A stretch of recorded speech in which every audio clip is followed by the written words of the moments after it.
rivalry in the embryonic stage that has grown into probably into adulthood between Stony Brook University's baseball team and the baseball team of the New Jersey Institute of Technology. Good evening, everyone. Welcome to the sports section, Long Island's longest-running call-in sports program. Of course, during COVID, the callers are the hosts. I'm Matt Mankiewicz, Ken Furman, Mike Anderson, Zach Wilson, joining you till midnight here at WUSB Stony Brook.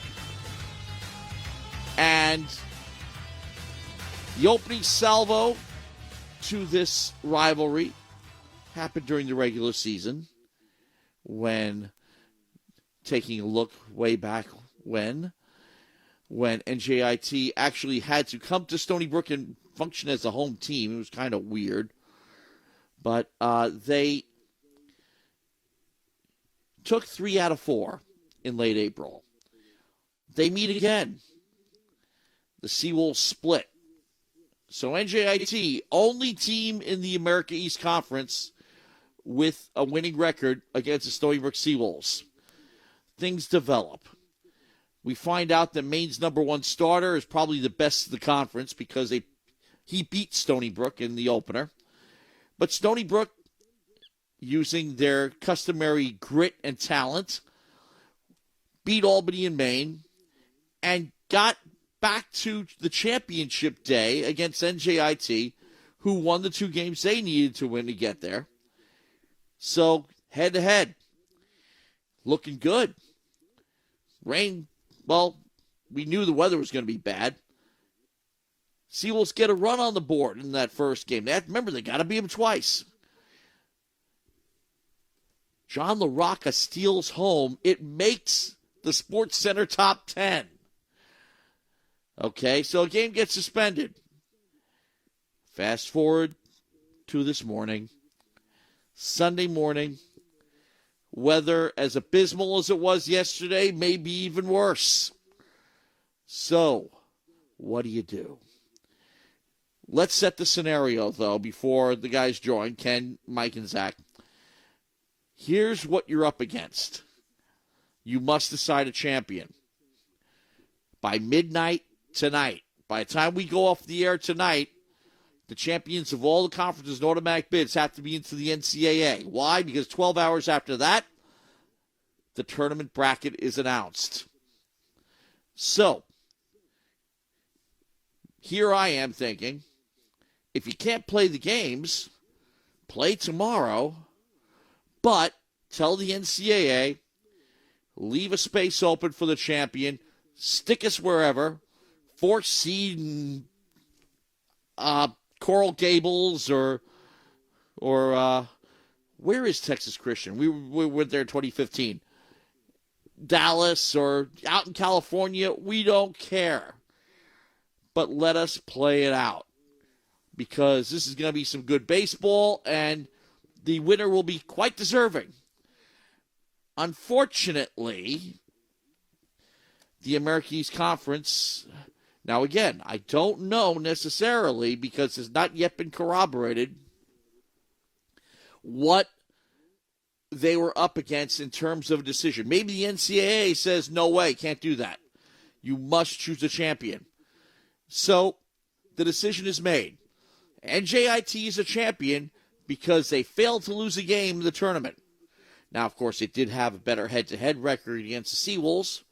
That could have been a good fallback. But as a result of trying to make the NCAA happy, absolutely nobody is happy. And this means war. Another reason to hate the Highlanders. Because a championship that was within Stony Brook's grasp, an NCAA tournament appearance that was within Stony Brook's grasp, was taken away at the stroke of a pen due to inclement weather. And guys, let's have some fun with this. Yeah, Matt, Hate the Highlanders actually sounds like a great T-shirt idea. I think we should all buy one and then wear one to the home opener next year. Although I have to You warn know people what? about The one thing. NJIT opener next Yeah, year. I have to warn people about one thing. And I did mention this on a broadcast. I did one of the games, the last homestand against NJIT, is that the Highlanders is the original name of the Yankees. So keep that in mind. But hate the Highlanders. Now, you can't necessarily blame the Highlanders for this No, it's unless not their fault. Yeah, they didn't like have a snake in be a fly on the wall. Being at the field at all. Although I'm sure they're they weren't sighing even a at the big field. time sigh of relief. They've got to be. I mean, they were losing that game 1-0, and the bases were loaded with only one out and Chris Hamilton coming up. The odds were not exactly in their favor, yet they were able to the squeak other this important one out thing just by the letter is of the that law. Stony Brook's pitching is the deepest in the starting pitching, not bullpen. Starting pitching is the deepest in the conference. Like we said, Maine could put one pitcher up. Okay? Right. They couldn't do it the second time around. And Stony Brook beat him into the ground, 15-9 final score. Yeah, and it really was a bigger blowout than the score even suggests. Exactly. So Stony Brook had the advantage despite having lost one game. Yeah, exactly. And I mean, like when you're throwing Sam Turcotte for Game 4, that's self-explanatory on how just deep you are. Sam Turcotte, for the majority of the year, was the best pitcher in the conference, had an ERA as low as 1.88 as recently as early May, right? So, I mean, for that to be your championship game, or, well, at least your elimination game starter, that's awesome. And, he gave them 3 scoreless innings. He didn't look too sharp. I'm sure the rain had some effect on that. 55 pitches in 3 innings is a lot, but he gave them 3 scoreless, and he was protecting a lead. They left that game. They left that field with the lead. They were winning. And they were highly confident that they were going to pull this out on Sunday. Absolutely. They were uber confident, and they had every reason to be, too, because, yes, NJIT was 5-3 against them this year. Yes, NJIT is the only team to have beat them in a series this year, taking 3 out of 4 from them in that first series they played. But who's the better team? It's overall on paper, it's Stony Brook. It's obviously Stony Brook. Stony Brook. I mean, NJIT may have owned this regular season series against them, but NJIT didn't do that well against the rest of their opponents. I mean, like, against one, that's fine, but you got to go overall, and that's exactly what it comes down to when you have to make an ultimate decision on who should finish strong. Right, and, every single game that these guys played, just about, not every single one, but the majority of these games that they played were all close. The 5 games they won were not all 5 convincing victories. So, I mean, some of them Stony Brook lost. It's not like NJIT won. Stony Brook lost. If there was a written rule that said the next tiebreaker is head-to-head, NJIT wins head-to-head, okay, fine. But there's nothing clearly defined that we know of. Maybe it's in some obscure bylaw in the America East Charter or whatever that says that. But as we were saying prior to air, every sport seems to have a different set of rules, and they pretty much are set by the coaches, which is fine. But as long as everybody's playing by them, as long as everybody accepts them, I don't think necessarily they're going to a rule book in this case. No, they were just trying to evaluate the case on as like a case by case type of thing, and the case was ruled in favor of NJIT. That's right. And I mean, it's just gut wrenching because it's not even like Stony Brook lost. It's not like they're ruling that Stony Brook lost. No. This is a gut wrenching way to end the Stony Brook careers of so many that we loved. I mean, Sam Turcotte, who knew that would be how his career ends? Chris Hamilton's last at-bat never came, and he was going to have the bases loaded and 1 out after 3 straight walks. Did you know that Stony Brook didn't even have a hit in that game? What do you think the chance would have been? That's how the Stony Brook game would have begun, the suspended game. Yeah. Bases loaded, 1 out, Chris Hamilton up, leading 1-0. Tell me, do you Well, think here's he was another going to thing. Grand Slam? Let's go Go into ahead, the what ifs. Might as Do you well. think that We have time. Right. it makes That's all- sense for him that's to all we pull this can game do. open in the bottom of the third? Right, exactly. Right. But and here's what we have now.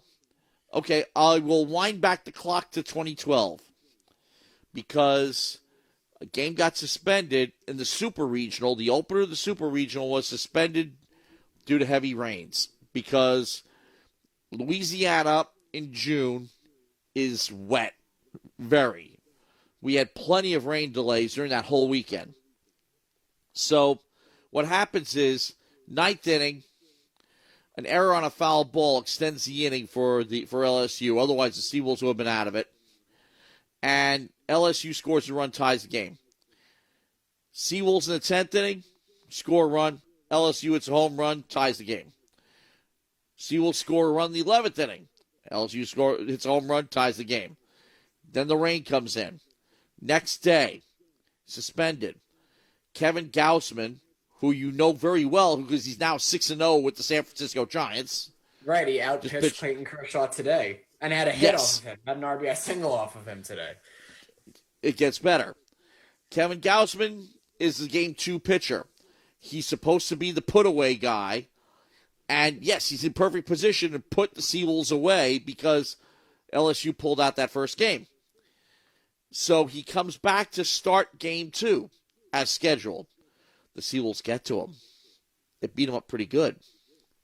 So now it goes to the next day, game 3.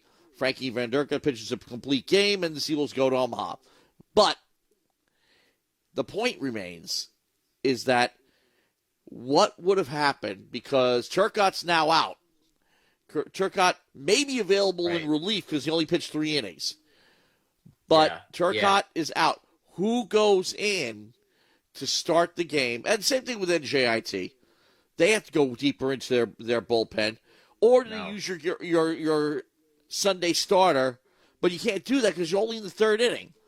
You're in extras at LSU. So get the goose egg and get the walk-off, which is exactly what happened. LSU got the final walk-off on a hit, but on a single, RBI single. But anyway, you got to pitch you got to pitch 6 full innings. Yeah. So what do?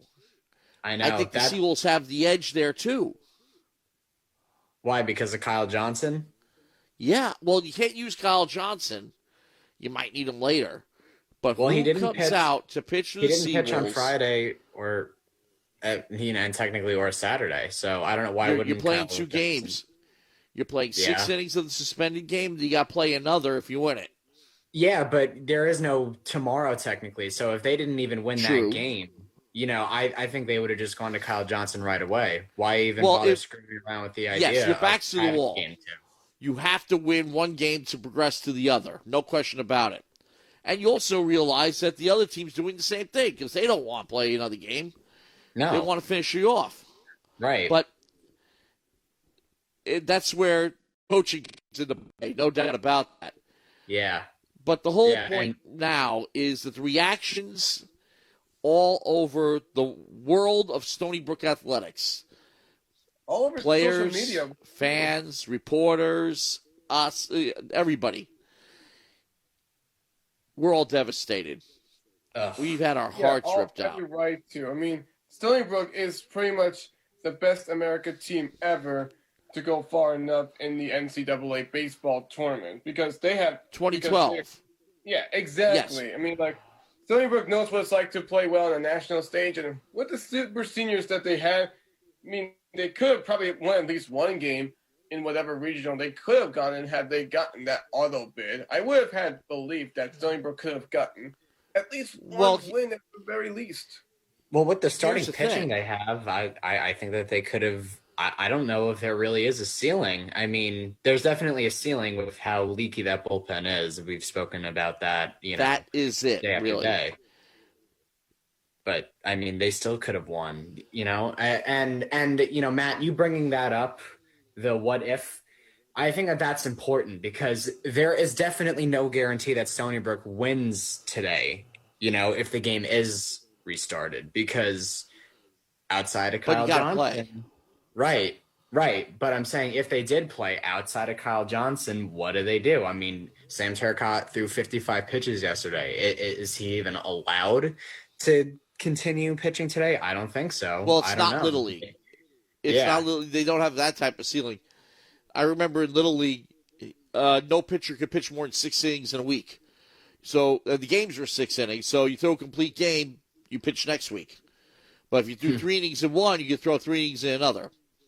Yeah, but getting up to warm up and then throwing 55 pitches, all the warm-up pitches he threw, and then sitting back down and then pitching again the next day, I don't know if they would have done that. I've never seen a guy throw 55 pitches and then throw the next day, so I don't know how they would have done that with Sam Turcotte. But either way, anyway, getting back onto the point I was trying to make, there is no guarantee that Stony Brook would have won today had the game been restarted, just because who would have pitched other than Kyle Johnson?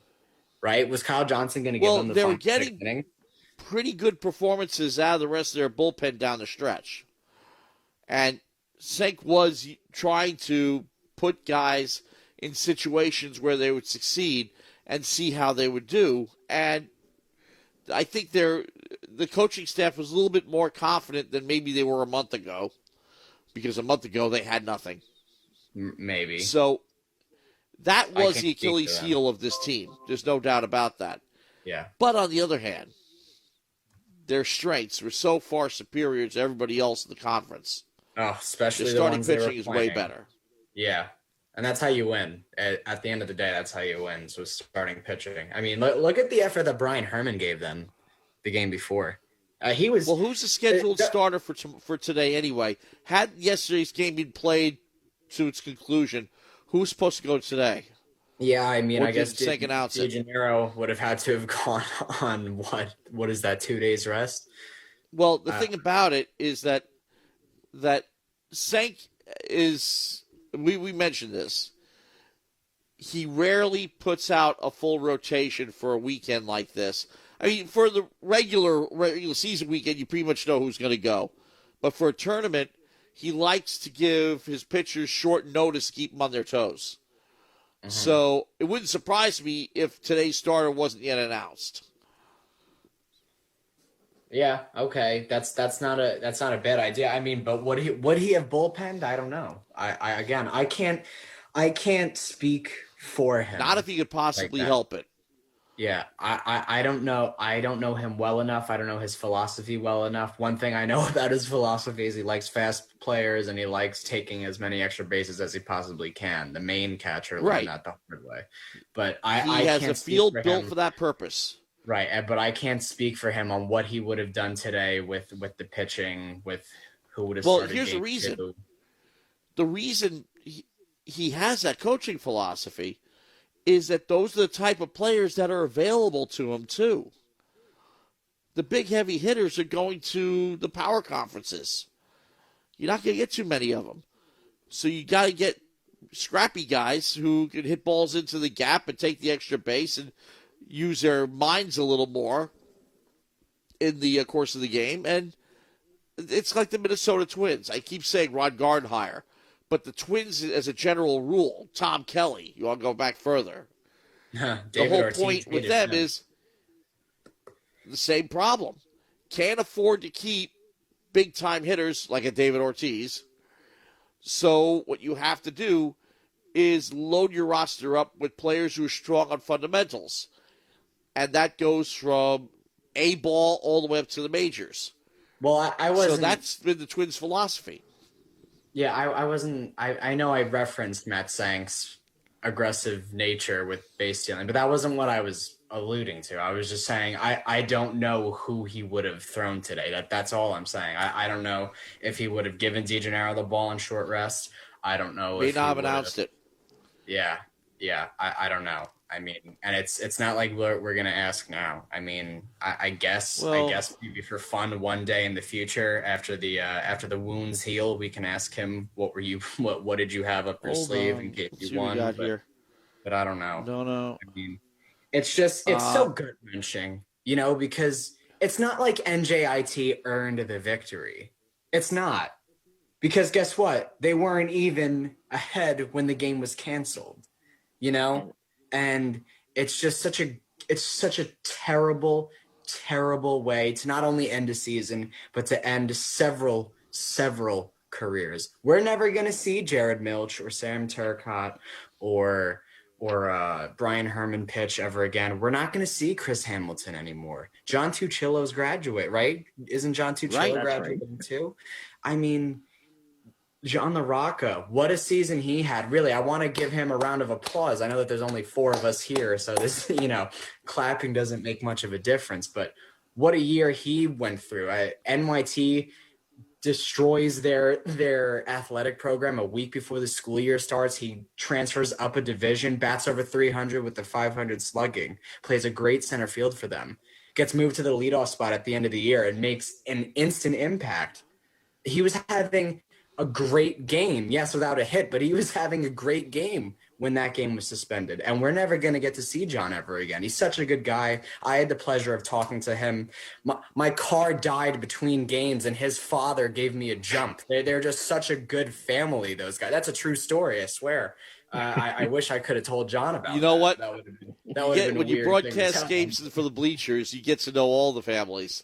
Yeah. But I'm looking at the America East release that came out at noon today when the decision what a poor release was it made. was, by the way. What a poor release. Oh, well, you're reading it too, I'm sure. They had to put out 2 because the first one was so bad. Is headed to its first NCAA Division I baseball championship in program history. Per conference policy, NJIT received the league's automatic bid to the NCAA tournament as a lone unbeaten team in the championship after the remainder of the 2021 AE Base Championship was unable to be completed due to inclement weather on Sunday. With the NCAA deadline for completing conference baseball championships set at 11:59 p.m. ET on Sunday, May 30th, and due to the poor weather forecast for the remainder of the day, as well as the host facility not having lights, conference officials determined the championship could not be completed. And just to point out, they did that on Twitter and actually only put out the first half. So I had a lot of folks not in NGIT kind of scratching their heads and going off on the America East, rightly so. Because, guys, this is something that could have been avoided. All right, let's look at a couple of circumstances. Number one, the weather. That was something internally we were discussing. If you remember last week, we brought up that it was projected to get worse throughout the week. Okay? We knew about this at least a week in advance. As did the league, who have the power to determine when these games can get hosted and be run. Okay, for some reason they use Sunday as the last day of the if necessary day instead of what should have been really yesterday, Saturday, or even earlier, kind of knowing the weather circumstance. That's number one. Number two, Stony Brook's not the only facility in town. All right, Frankie Van Durka, as you were talking about earlier, brought up a great point that Baseball Heaven, which is an indoor baseball facility up to regulation, is only 20 minutes down the road. No, right? Baseball Heaven's outdoors. Yeah, but outdoors. I'm sorry. They But do still, have lights though, and they've got 4 fields. So yeah, that's right. There you go. You got so many different stuff there, as you said, turf and lights. And number three is, as you point out, Matt, that press release was at 11:20 in the morning. All right, they didn't even give it the rest of the day to try to see if the weather calmed down. And there was a point where it stopped raining, and it was very cloudy. Yes, the field was wet. Yes, but for Stony Brook especially, those guys were more than eager to play. In fact, they were the only guys that showed up during the original call time. You look at the pictures online, and Zach will tell you when the original scheduled time of 10 a.m. was set, Stony Brook was the only team in the dugout, right, Zach? Yeah, I'm sure that Amy Hutchhausen didn't really have a statement like a few hours ago. Am I correct? And that was the statement that we just read. Well, actually, believe it or not, this is what I see on AmericaEast.com, and its timestamp is 12:07 p.m. Yes, I get that. Actually, that's all I see. Just a minute ago, Amy Hutchhausen did release a statement on Twitter. Oh, okay. This is on the website. I'm not sure if this is going to be on the website. This is pretty much her own personal thought that she put down. If you would like me to relay it. Well, the first thing I'm going to okay. Right, the first thing I just want to criticize is that she stated that they exhausted every available option to finish her championship. When again, they clearly didn't. When they really didn't take any action for NJIT not showing up on time. Number one, on the field, and number two, again, not waiting until again going to another facility or flat out, just waiting a couple more hours. It's okay. I'll read this. It's mind-boggling. Yeah. So here's what. I'll read this. So here's what she said. I'll read it. Okay. I'm writing to answer a few questions that have been raised after circumstances caused us to cancel the remainder of Game 6 and Game 7, if necessary, games of our baseball championship this weekend. First, this is most definitely not the way we ever hoped to end a championship, and we're devastated for the Stony Brook players for the abrupt end to their successful season. While I know there is nothing that can be done to change things at this point, they had an incredible regular season and should feel proud of that accomplishment. Whatever. That's my whatever. Prior to today's decision, we exhausted every option available to finish our championship. While people may disagree on the timing of the decision or the decision altogether, there was a perfect storm of conditions that put us in this position. First, the NCAA selections deadline is 11:59 ET tonight. We asked the NCAA for relief of this policy, so they did, including starting the game as soon as sunrise tomorrow if that's what it took. Okay, I can go with that. Those requests were not granted, so the NCAA did have something to do with this. We also worked cooperatively with the host institution to secure a backup facility with lights, which was also unsuccessful. Why were we at a facility with no lights? Fair question. In preparation for the season played during a pandemic, adjustments to the championships were made in many sports. In baseball, the membership agreed to reduce the field size to 4 teams from 6 and to play the championship at the highest seed as opposed to a predetermined site. This variability in hosting meant we would possibly be playing at a field with no lights and or no artificial turf. We knew these factors could present challenges, but remained confident we could finish the championship. Additionally, to be clear, NJIT was on Stony Brook's campus and prepared to play today. Due to the weather, teams were warmed up at the indoor facility and at the field. Any suggestion that they were not ready to play is inaccurate. But they weren't at the field, as you guys said.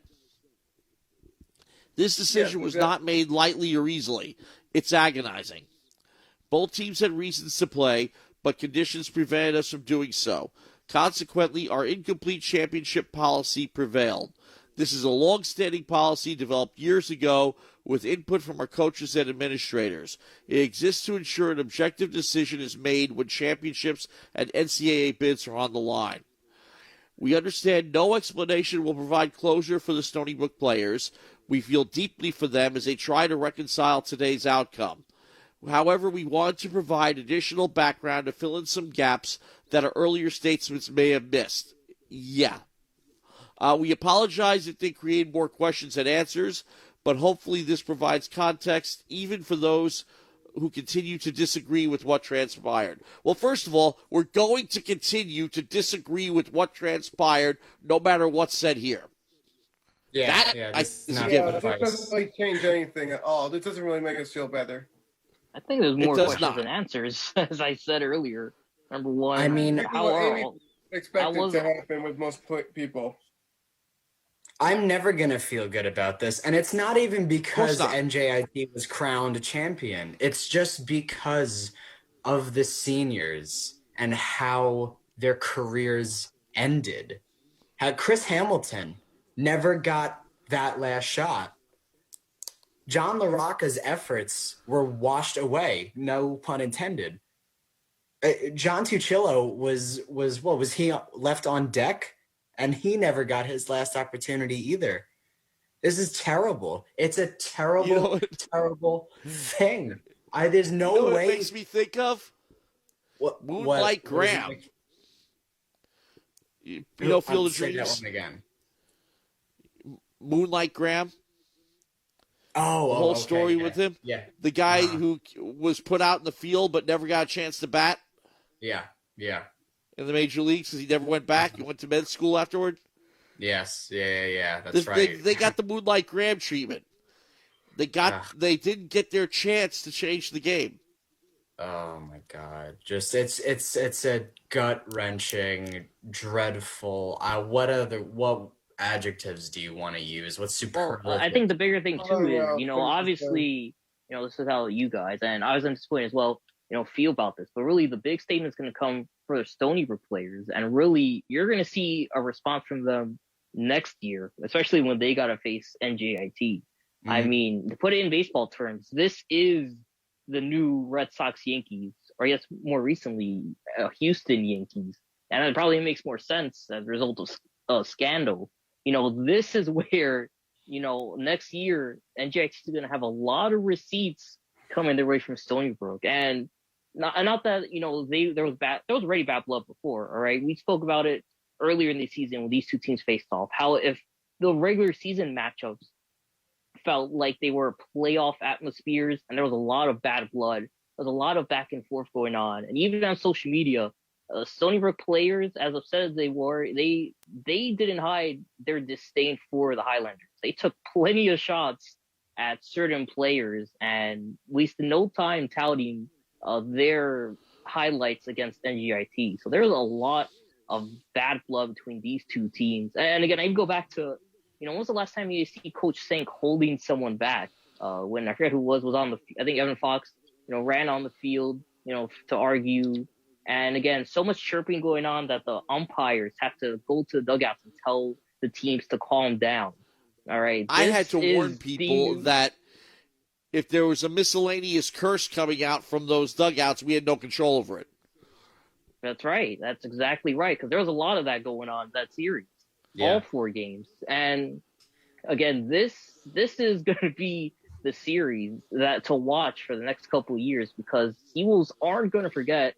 And, for those returning Highlanders, you definitely expect a lot of pitches to be thrown inside, maybe even towards the ribs to really send a message. I would be stunned if there wasn't a fight of fists thrown between both sides next season. Yeah, I don't know. I don't know. Get hit? I mean, I'm not sure what to think, but I did tell you guys this earlier before. It could be something similar to that controversy like 5 years ago, a few days ago on that day when the Mets and the Dodgers had one of their first meetings since the 2015 NLDS, and that whole situation between the Mets and the Dodgers with the controversial call called at second in that playoff series, and then afterwards the next season, a Syndergaard throwing a pitch to Utley that goes behind his back. Umpire ejects Syndergaard, and then Terry Collins from the game, and Terry Collins going on the refs big time.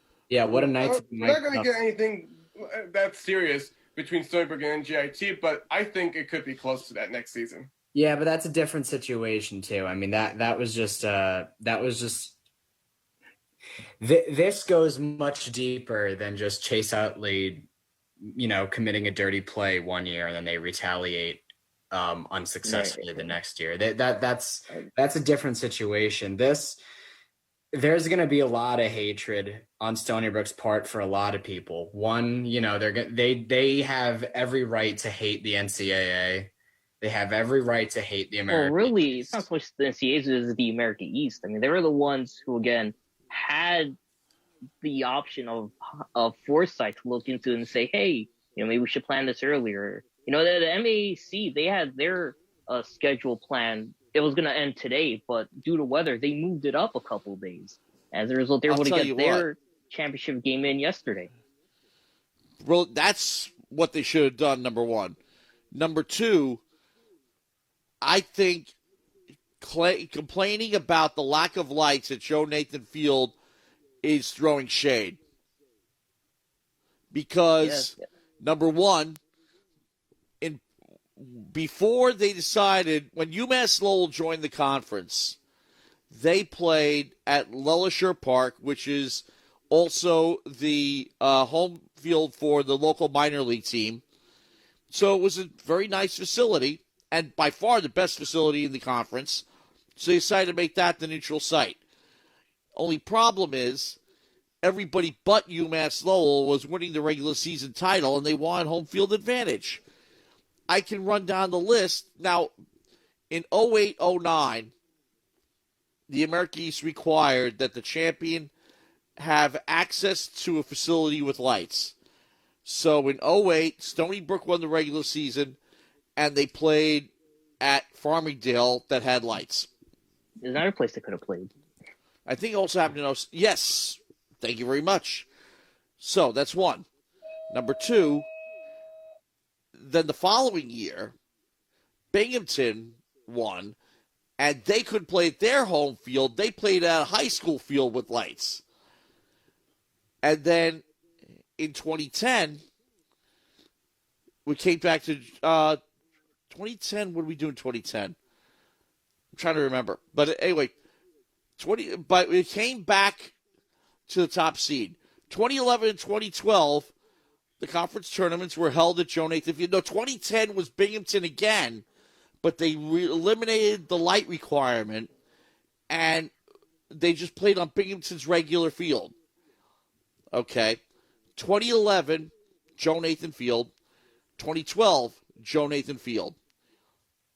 No lights. But they got it in. Now, fortunately, the weather cooperated and all that wonderful stuff. If the weather cooperated, it would have been fine this time around. Yeah. But to say that because Joe Nathan Field has no lights, we could continue when that has not been a requirement since 2009. That's kind of, I'm not buying that. And again, it's not Stony Brook's fault because, as you said, there's no requirement. That's on no requirement. The American because East to say, you know the what? coaches Let's didn't make want this it. A facility with lights, right? The coaches did You not know, want a neutral facility. The coaches did not. They wanted an incentive for winning, a reward for winning and the again, conference. that's on the American East because NGIT their home field does have lights, but That's true. Yeah. Well, you know what? Let me play devil's advocate, though. I do believe that these teams should have lights. I just agree. believe it. I mean, Nathan Field's been around long enough; it really should. But yeah, again, with the funding you want to of give them the money everything you for put Stony in? Brook. As for Stony Brook, the money's gone to Laval Stadium. So, Yeah, I know. Yeah. I'm sure there were plans for Joe Nathan Field to get lights. Then pandemic hit, and all that money went into And they also went the indoor facility too. That's right. They spent money on the indoor facility, a big pile of it. Yeah, and didn't put lights. I'm sure Matt said he didn't like that, but he's never going to go on record. But I guarantee it's not that the baseball guys did not like that. So, Matt, but are you saying that the flip side is they got to practice in February indoors. So that's true. Trade-off. Yeah. But Matt, so what you're saying is that Joe Nathan should give us another $500,000. Is that what you're saying? No, I think Tom Kohler should, but he won't. I think Travis Jankowski should. I think Daniel Zamora still should. has an income. I mean, why not him? Joe Nathan, in terms of how much money he made in the major leagues, but he's out-earned everybody by far. All-star, perennial all-star, potential Hall of Famer. He raked it in. But you know what? He did his part. Yeah, I can't go back to him and say, I need another $500,000 for the lights. No, I know. If he wants to come to me and say it, fine. Yeah. I can't go hat in hand. He's done his part. But I can say that's how Brown's thinking to the baseball alumni or the athletic alumni, hey, let's finally give Matt Sink what he deserves. A world-class baseball facility. Because Joe Nathan put the first seed in there, and it's a great field. Yeah. Now we need better stands. Now we need a press box. Now we need lights. Yeah. Farmingdale's got a better facility than we have. Right. And if only Daniel Zamora had earned $500,000 by this point, we could really use that $500,000. He's working in Seattle right now. Yeah, but major league salary, I don't think. He's only got 1 year of it, right? And again, this whole situation doesn't help. There is already a vocal crowd begging Sean Helbron, get Stony Brook out of the American East, put him in the A-10. Put them in all Well, these different conferences. Put them in CAA. It's a lot, but it doesn't help because when you see, think building especially in all the facility, comments you think building right, indoor facility was going to cost? All of the comments today, as much as it was, man, this is really messed up for Stony Brook. The second most common theme was that Stony Brook has to get out of the American East. And, situations like this, it really doesn't help them. No. And for Stony Brook, too, they've always had target on their back. And women's lacrosse, obviously, but also in baseball in the conference because of that success. Yeah. As you said with 2012, even in the last 3 seasons, Stony Brook's made the championship games. They won the last couple. So in terms of where it was actually played. So, they're always the team to beat. And also, again, one of the storylines coming in play with NGIT that, they're these newcomers, coming into this conference, getting that upgrade. There's no history there with Stony Brook. And for Stony Brook kind of being the defined champions, the representative of the American East, like even Sean Helbron is the representative for the American East, for the NCAA when it comes time for those big meetings. So with all of that going on, it really doesn't look good on the conference where, the team you're screwing over is the one most identified with you when it comes to baseball. And that's Stony Brook, again, going back to 2012. Yeah, but I still don't think that they should leave. I mean, I agree. Crazy. I think Sean Helbron. It doesn't help when, all of this is going on. And as you said before, the careers of folks like Chris Hamilton, Sam Turcotte over like that, and the best you get is a couple of press releases saying, sorry, and you just throw your hands up in the air. I mean, well, actually, you make very good points, not limited to baseball. Yeah. Women's lacrosse. Men's lacrosse, they haven't proven anything. They haven't been the NCAA since 2012, okay? They've been always close to the top or at the top regular season, but they've created a glass ceiling for themselves. But on the other hand, in other sports, other sports, Stony Brook is always at or near the top. So the argument could be made that Stony Brook is outgrowing the America East. Now, most of the schools that are in the America East are content to be there, and they're not looking upward. The big question here at Stony Brook is, are we among them? Is Stony Brook continuing to look upward? We had the feeling that they were in many areas like football, for example. They weren't ever going to 1A. But they have higher aspirations, which is why a lot of money is sunk into the programs and why they're consistently good.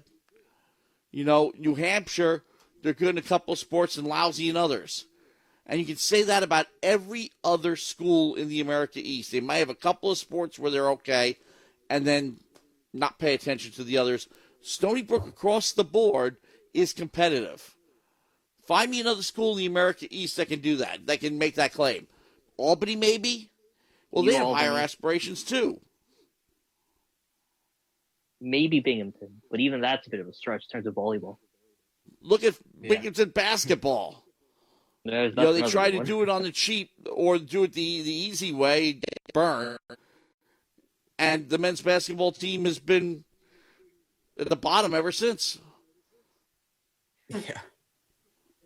Binghamton, I would not put Binghamton in the same league as Stony Brook and Albany. No, I wouldn't. Stony Brook and Albany try hard, especially if you look at and if you look at head-to-head records. I mean, that's another telltale statistic. But I wonder, what do you think hurt more? What do you think hurt the seniors more? The pandemic ending their 2020 season or this ending their 2021? If we were to ask, I think this ending their 2021 because everybody suffered from the pandemic ending their season. That was across the board. Yeah, and they at least got a red shirt. You come back and have it end like this. You came back another year. In many cases, you put your life plans off. Yeah. Because you probably already have your bachelor's. Right. So they come back because they want unfinished business. Same thing happened with women's lacrosse. Mhm. I mean, all those players came back because they figured they have a chance to go all the way, and they fall short. Yeah. By the Yeah. way, we should mention that North Carolina got knocked out in the Final Four, but That's incredible on its own. The fact that both lacrosse teams look like the best in the nation the entire season, and boom, in one day they're both gone. Just goes to show the unpredictability of 2021. The ebbs and the flows of sports. But but yeah, I mean, there's The one no thing- red shirt.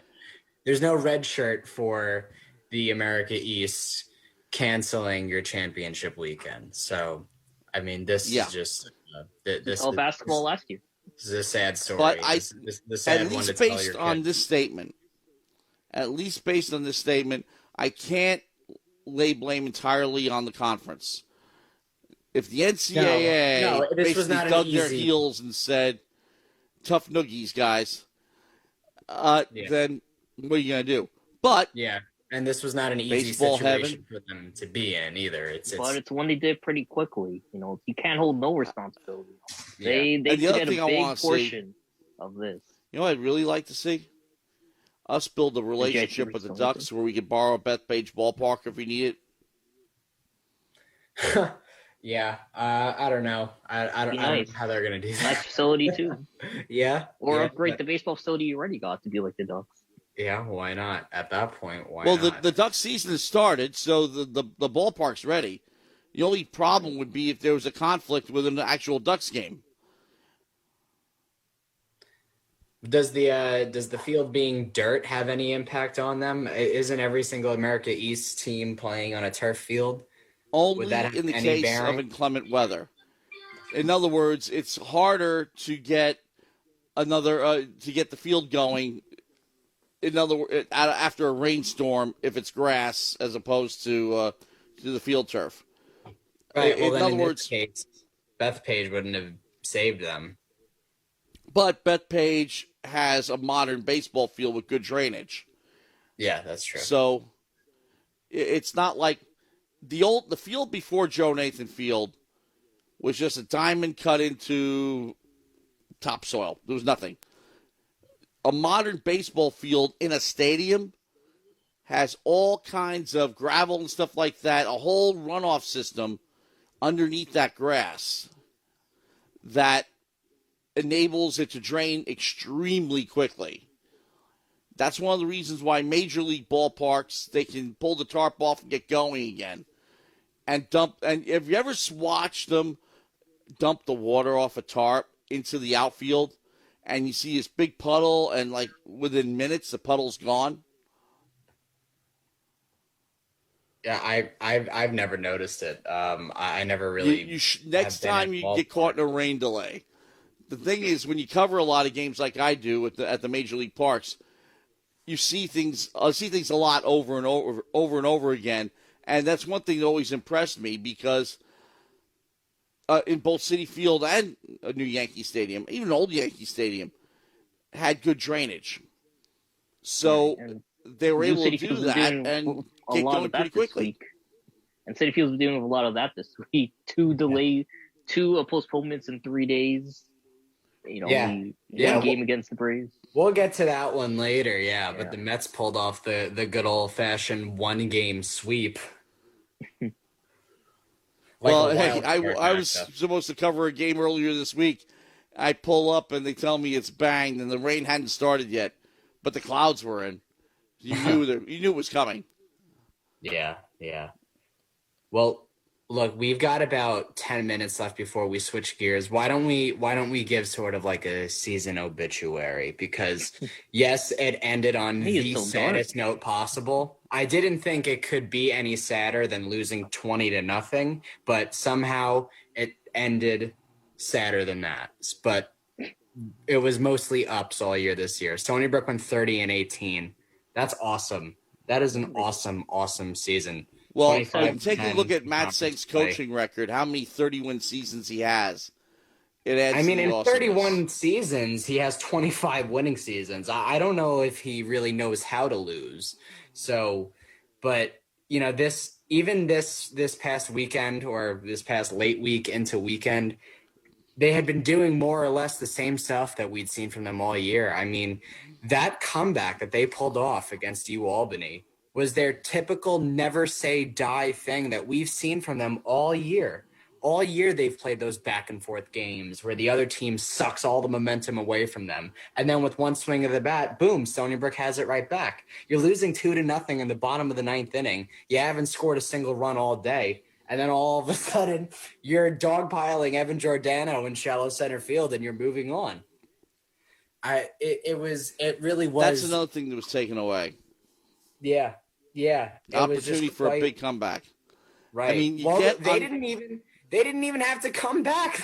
They were ahead. They were winning 1-0. Bases were loaded, 1 out. It was probably, the odds were, it was probably going to be 3-0, 4-0. Who knows? Well, maybe they I'll blew tell the you doors this. open that inning. I mean, yeah, it's all just, hearsay, what ifs, if this, then that would have happened. We can't sit here and speculate what would have really happened. But I mean, still, don't even get me started anymore. But for the benefit of the audience, yes. I will repeat a story that I told you guys before we went on air about a Yankee-Oriole game in, I believe it was 77 or 78, in Memorial Stadium in Baltimore. And I believe 6 full innings had been played in the top of the 7th. The Yankees are down 3-0 after 6. They score 5 runs in the top half of the 7th. Now, we're long past it being a legal game. Then the rain comes in, and the umpires start conferring, whether or not they're going to be able to get the game in. And the decision is made with some influence by Oriole manager Earl Weaver to end the game after the last full inning, which was the 6th, which meant that the 5 runs the Yankees scored were wiped from existence. So, final score 3-0. So, of course, Billy Martin is Yankee manager. After that, he's out for blood. And there's a lot of drama going on because the game's on Channel 11. Phil Rizzuto is furious. Bill White's furious, just like we're doing now. And they're talking about this on and on and on. And this is why I was a little kid when this happened. I mean, I have to go back to Retro Sheet to find out the exact date. But the 5 runs were erased, so it was cut off after 6. That's what this reminds me of, because the stealing of home that winds up on the SportsCenter top 10 is purged from record. It didn't happen. Not a legal game, right? Or does it? Individual stats may be preserved, but that's not a legal game. Yeah. Well, and that's the other thing. Look, you guys tell me, because you were there yesterday. I was not. Could they have gotten to the middle of the 5th? I thought so. But, however, NJIT's coach called timeout, stalled the game, and I guess he convinced the umpires to go into a rain delay. It didn't look like the umpires it didn't look like the umpires had any inclination to go into rain delay. But that in and of itself was a coach of the year move, because that won his team the championship. Well, he had a lot of confidence going in, because if the NJIT team didn't even show up at the field, that's got to raise some suspicion too. Yeah. She even mentioned it. Amy Huffhausen even mentioned it. Well, they were ready. They were practicing in the indoor facility. It looked a bit disingenuous not to see the NJIT team on the field, so it looked like the decision was almost preordained. Well, I want to mention that coach of the year move by him, because Stony Brook actually got to face the coach of the year, the America East coach of the year, on Friday, and that was head coach John Muller of the UAlbany Tigers. And I thought that he made the worst coaching decision I've ever seen in a college baseball game, leaving that pitcher in when he clearly just did not have it anymore. Yes, he had given them 8 scoreless innings. They did not touch him for the first 8 innings. But he had the opportunity to bring in a fresh arm, a hard-throwing arm that Stony Brook had not yet faced. And instead, he let him get himself into trouble and then go out there and lose that game. Trust me, you don't want to too face early Evan versus a batter too late. Yeah, you don't want to give Evan Giordano 5 chances like that. But he did. Better yet, Evan Giordano won the game. I mean, better. This is where it gets tough as a coach in baseball, because you want the guy to win his game, and yet you want to win the game. Because I've seen it happen in the other direction too. Look at Aroldis Chapman. Look what happened to the Rays last year. Pulling your starter too soon. Now, Matt, the best example you could think of is Matt Harvey in Game 5 of 2015. Matt Harvey goes out there, gives 8 scoreless innings, protecting a 2-0 lead. It's the exact same situation, okay? And Terry Collins wants to pull him. Matt Harvey says, no, this is my night. He lets him start out the inning, and he allows a hit and an RBI double. And then Familia comes up with the tying run on third, nobody out. Salvador Perez grounds out to David Wright. Eric Hosmer mad dashes for home plate, and Lucas Duda throws it to the backstop. Well, now, that's he another let thing. Harvey start that was almost. The Royals claimed that was pre-planned. What was pre-planned? That whole mad dash thing. They were ready for it. Well, what I'm trying to say is that Matt Harvey was out of gas by that point, protecting a 2-run lead, and Terry had a chance to put a fresh arm out there who the Royals had not seen that night. They had seen him 2 times previously in that series, but they hadn't seen him that night. And instead, Terry waited for the tying run to be on third with nobody out. Okay, he waited too long, right? And John Muller waited way too long because his starter did get the complete game. He got the complete game loss. So, again, that was even more really impressive to me on Stony Brook's behalf than it was mind-boggling on Albany's behalf, because, again, it's just the never say die. It's the cardiac kid Seawolves that we saw game in and game out this year. I mean, remember that 4-game sweep that they pulled off over UMBC at home? Yeah. I think it was the second to last weekend of April. It was when Stanton Luthner returned to the lineup, and all 4 games decided by 2 runs or less. But I mean, there's that 4th game, losing by 2, bottom of the 8th, or bottom of the 7th rather, and Evan Giordano lines a 2-run homer to center to tie the game. They take the lead later on a La Rocca RBI fielder's choice. And then in the next inning, Giordano hits another 2-run homer. All of a sudden, they're up by 3. I mean, they played a lot of back and forth baseball this year. Most of the time they came out on top. It was a game they lost at NJIT 9-8, but in that game they were up and they were down and they were up and they were down.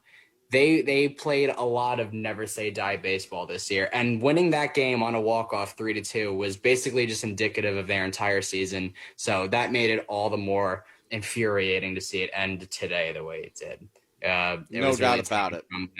I want to give a shout out to Brett Paulson, the sophomore second baseman, the sure-handed, soft-handed second baseman. Had a great day with the bat too, went 4 for 4 yesterday, 3 RBIs. He had been clutch all season. That the very first game I ever went to for Stony Brook, Brett Paulson had a walk-off RBI single to right field.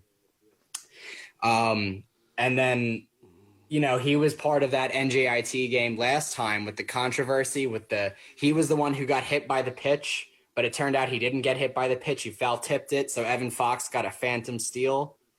He was involved in that, laid down a big time sacrifice bunt on the next pitch, tied the game against Albany. Right after the game, I interviewed Max Tissenbaum, who got recalled on a hit by pitch and came up with a big RBI single in Game 2 of the Super Regional 2012.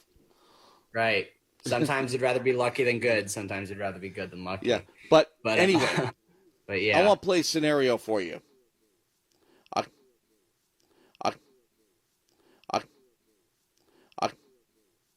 October 2nd, 1949. Yankees versus Red Sox. Tied for first. winner of the game wins the pennant. Remember, no divisions back then, no playoffs. Yep. You go No straight playoffs, to the World no playoff Series. series. Just So, right. okay. Yankees are leading 1-0 going into the bottom of the 8th. They add 4 runs. Okay.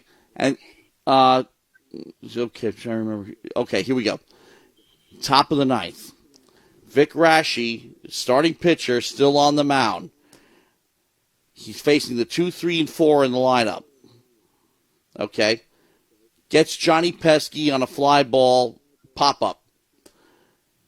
Walks Ted Williams. Remember, he's up 5-0. I'm thinking if that had happened now, that's where he'd get pulled. Yeah, probably. But doesn't happen. Vern Stevens batting. He throws a wild pitch. Williams goes to second. Stevens singles. Ted Williams to third. Bobby Doerr, another Hall of Famer. Triple to center. Stevens scores. Williams scores. 2 runs in. Okay. They bring Gene Woodling in as a defensive replacement for Joe DiMaggio. Okay. But Stengel moves the outfield around. Puts Cliff Mapes in center, moves him from right to center, and moves Hank Bauer to right. Okay, moves the outfield around. And leaves Raschi in there. Okay. Al Zarilla, fly ball to center. 2 out. Billy Goodman, single to center. Bobby Doerr scores. Finally, he gets Bertie Tebbetts on a foul pop fly to end the game, win the pennant. Gives up 3 runs in the top of the 9th inning with your starting pitcher, and a modern manager, if he did not pull him after walking Ted Williams, probably would have gotten fired. But think about that. So, how many times have we seen it go in either direction? Where you go with what got you there, and it takes you in a different direction. Yeah, I've seen it. But in that case, with the entire season on the line, you would think that a modern manager takes no chances. Now, of course, the Yankees did have a regular relief pitcher. I think it was Johnny Murphy back then. But he was going with his starter, and he was going to finish. Now, of course, if Tebbetts had gotten a single, then who knows what would have happened. But Raschi was running out of gas. And what I did was, between games of a doubleheader once, I played that inning with Mel Allen on the call. But it's on YouTube. It's great. But I'm thinking about this. I'm going through strategies, 70 years later, and I'm thinking, it would not have played like this today. No. But yeah, having said all of that, we are at the top of the hour right now. It's a little past the top of the hour. Right before we switch, okay, we're going to talk about basketball for a little bit. But again, I just want to congratulate all the seniors, all the graduating seniors, or now they are graduated seniors for Stony Brook University's baseball team. You guys were great this year. Chris Hamilton, John LaRocca, Sam Turcotte, Brian Herman, what a start to end your career. Jared Milch, ditto. Complete game, kept us alive. Congratulations. But there you go. Stellar. John Tuchillo, you were all outstanding. It was a privilege to watch you guys. I wish it could have ended on a better note. But, that's what rips your heart out. Yeah. Because the Stony Brook pitching came through big time. And so did the hitting. Everything. That's part of their history. Together when they needed it to. But the history is that they've turned series around on great pitching performances, and they got them. They were going to win this thing.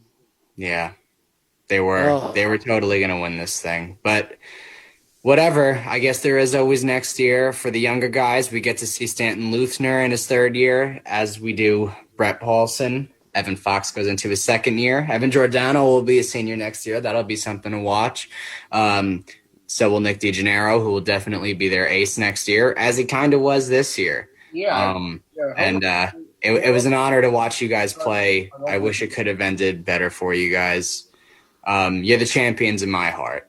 But with all that being said, let's move over to pro sports, where it doesn't really get much happier for Knicks fans, I guess, huh? I mean, it doesn't get any worse for them, you mean? It doesn't get any better for the Nets, of course. I mean, you can see how both teams are looking.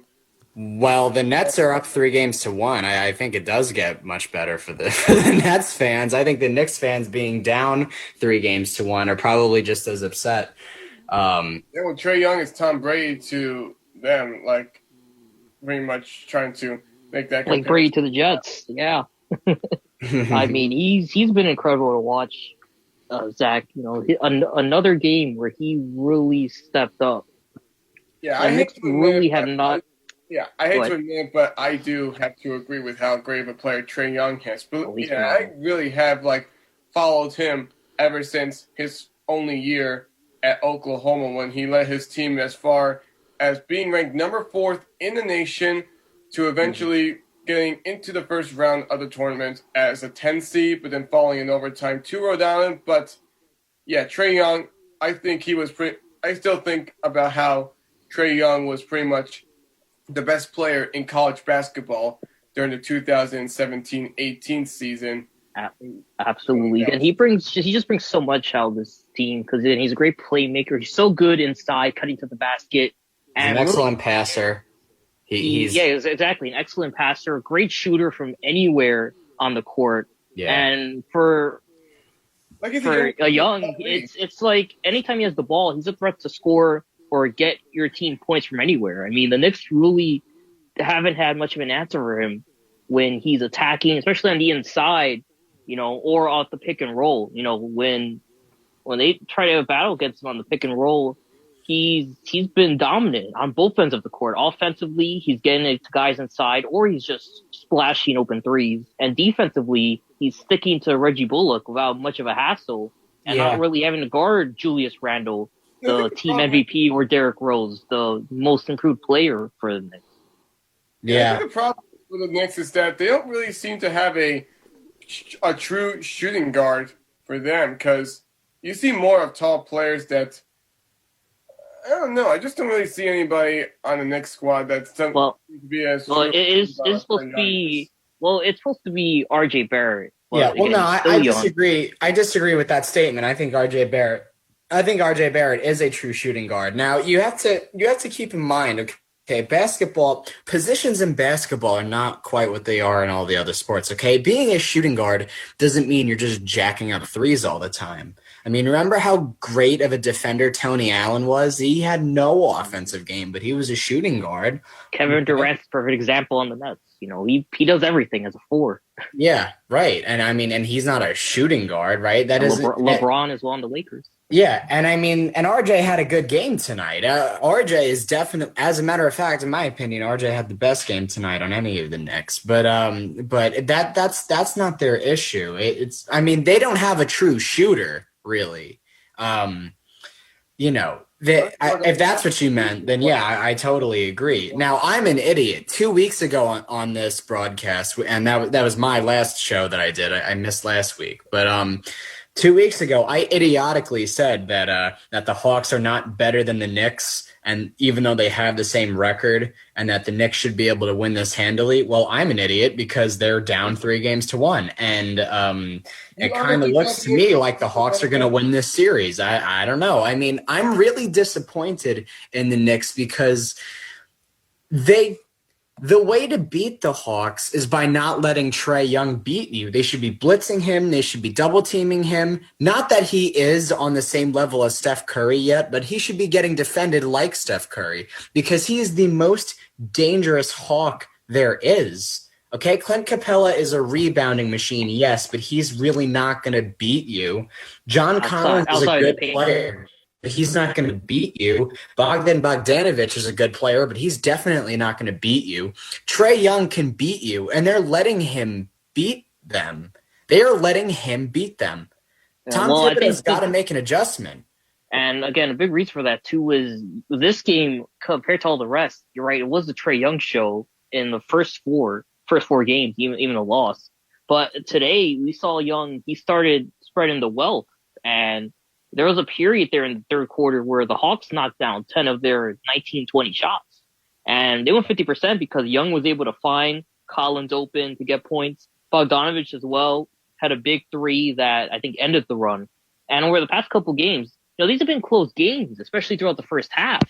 But Atlanta's really been relying on, again, Trae Young, number one, but two, the Knicks defense not having any answers, especially in the third quarter. And that's just been allowing the Hawks to go on run after run after run. Okay, they came out the locker room with a 4-point lead and ended the third quarter up 88-70. Okay, you're not gonna have much of a shot when you're entering the fourth quarter down almost 20. No, well, if you can score, yeah, but the Knicks have not been a good scoring team all year, so you got to put yourself in a better situation. And the only way to put yourself in a better situation is by not letting Trae Young beat them. They have failed at that every single game, just about. I mean, yeah, I know they're on the board. I know they won game 2, but they have failed at the ultimate mission, and look at where it's gotten them to. And it just, I don't feel bad. First of all, I'm a Nets fan. You guys know that by this point, okay? But they deserve, I root for this Knicks team. I like this particular Knicks team, but they deserve it because of what the fans did. Okay, when the Knicks won game 2, the fans started cheering in the streets, "We want Brooklyn."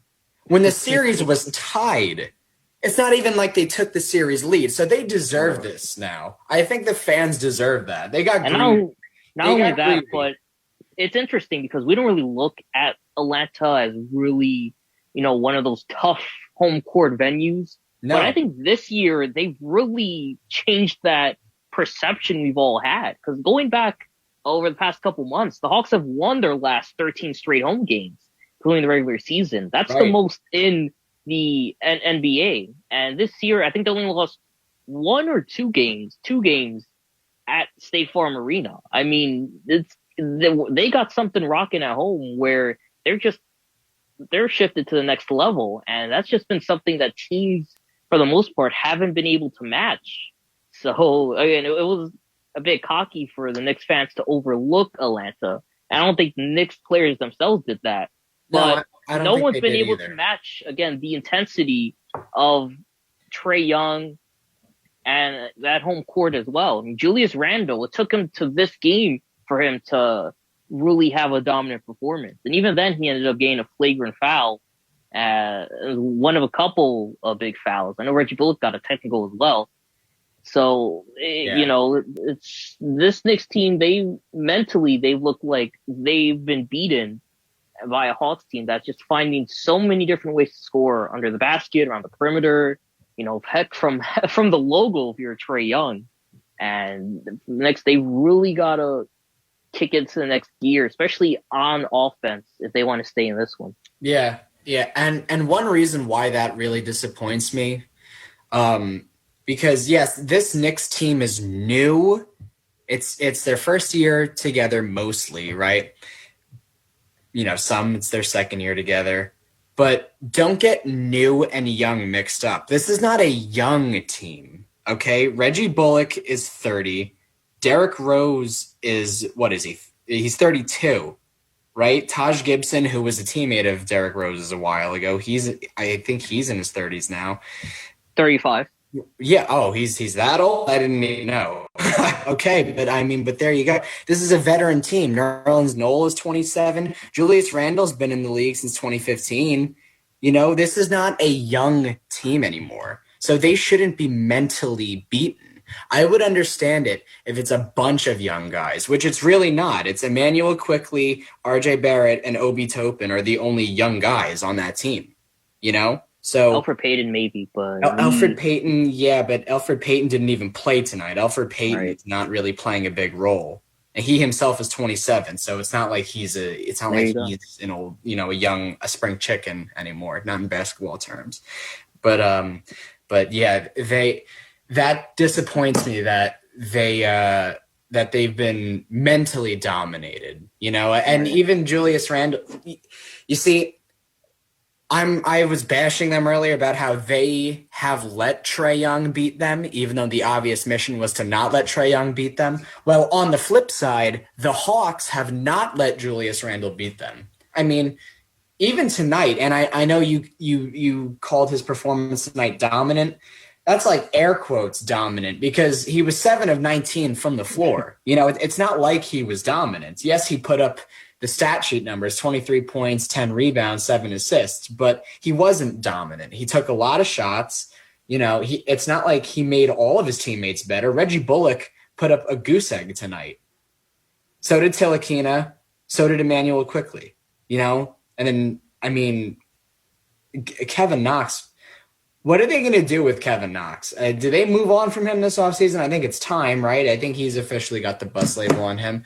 They've got to get some shooters in that building, and they've got to continue to get young, because I really think that they drafted 2 studs this year in the first round. They got to continue to do that. But for right now, though their season is not officially over, I think we can start turning the page on the Knicks 2020-21 season. And let's just hope that James Dolan doesn't get impatient in the offseason like he usually does, and then make some franchise-crippling move that he thinks is going to put them over the top. We saw it with the Rangers already, and it's not franchise-crippling yet, but question marks are there. Still no news on who's going to be the new coach. Yeah. But on a much more happier note, I guess the first time we're really going to say anything positive on this broadcast, the Nets blew out the Celtics again, this time on the road. They improved to 3-1 in the series, and now they go back home with a couple of chances to put the fork in their division rivals. They've dominated the Celtics all year. That's only continued in this series. Tonight, you got as good a performance from the big three as you could possibly get. Kyrie Irving, James Harden, and Kevin Durant combined to score 104 points. KD put up 42 points on 20 shots, 11 of 11 from the free throw line, 3 of 3 from deep. He was great. But Kyrie Irving himself, also 11 of 11 from the free throw line, 6 of 12 from deep, 39 points, and 11 rebounds. And then James Harden gave them 23 points on 8 of 12 shooting and dropped 18 dimes, 18 assists. Bruce Brown contributed with 14 points off the bench. Joe Harris did his usual thing, 4 or 5 from three-point range, 14 points. He's been really shooting the ball out of his mind in this series as well. He's been cooking the Celtics, despite Jason Tatum's best efforts, who's really been great this series. But, the one thing about the Celtics is that Jason Tatum is really the only threat. Right, and this game in particular as well, because they were down a lot of their other key players. No Kemba Walker today. Yeah. Who else was there? Yeah, no Kemba Walker was a big one. Jaylen Brown obviously has been out since earlier in the season. So, you're already at that disadvantage there, right, where your most veteran guys are Jason Tatum and Tristan Thompson. Yeah. And only one of those two is a guy who can shoot from anywhere, or especially around the perimeter. Right. And Marcus Smart is obviously a very good defensive guard, but he can't shoot to save his life. Evan Fournier is really not he's a good shooter and he's a good scorer, but in the postseason, he's not the guy that you want to turn to go out there and win this thing versus the Brooklyn Nets, who are effectively perhaps the greatest offense we've ever seen on paper. And they were down another defensive guy too, in Robert Williams, who's a great interior defender. Who's so good under the cup. Blocked 9 shots in game 1. Did not help them towards the win, but still, that's an impressive. Almost had a triple double with a block. That's a crazy thing. But whatever. I think the big story has been the big three, and this is really the question for this topic. Golden State had KD with them, along with Steph Curry and Klay Thompson. That was a big deal in Golden State, and now you get a big deal in Brooklyn. Right, and you saw it in this game alone, Zach and Mike Madden, where they were responsible for 104 points of the 141. I don't have the numbers, but I'd love to know how many games where 3 guys alone combined for triple-digit scoring in a contest. It was incredible. And Kevin Durant was the leader of that. He went 70% from the floor with 14 made field goals, and only 3 of them were from beyond the arc. Yeah. And the Nets as a team shot 58% from the floor tonight, 59% from deep. Only missed one of their 30 free throws. Do you understand how unbeatable that is? It's literally like going on your NBA video game, putting all the sliders to rookie, maxing out all your sliders, and then going off against the computer. I mean, you really can't play any better basketball than that. The fact that it was only 141 points with 58, 59, 99 slashes is remarkable. Yeah, just stellar. And it should be noted too, the Nets defense is playing very well. They're actually trying now. Now, yes, the box score shows that the Celtics scored 126 points, which is too many to allow, but that was window dressing. The game was over. They let them score those final couple points just to make the stat sheet look prettier. But it was not. It has been a very good defensive performance from the Nets so far. I mean, the Nets, they even tonight they allowed only 43.5% field goal percentage, which, one individual player shooting 44%, that's good. But the team shooting 43.5%, that's unimpressive. That's a lot of missed shots for us. And as a team, they blocked 11 shots. Nico Claxton had 4 blocks alone. And Arden actually gave them 3 blocks. Who says he doesn't play defense? 2 steals, 3 blocks. Good for James Harden. Good for the beard.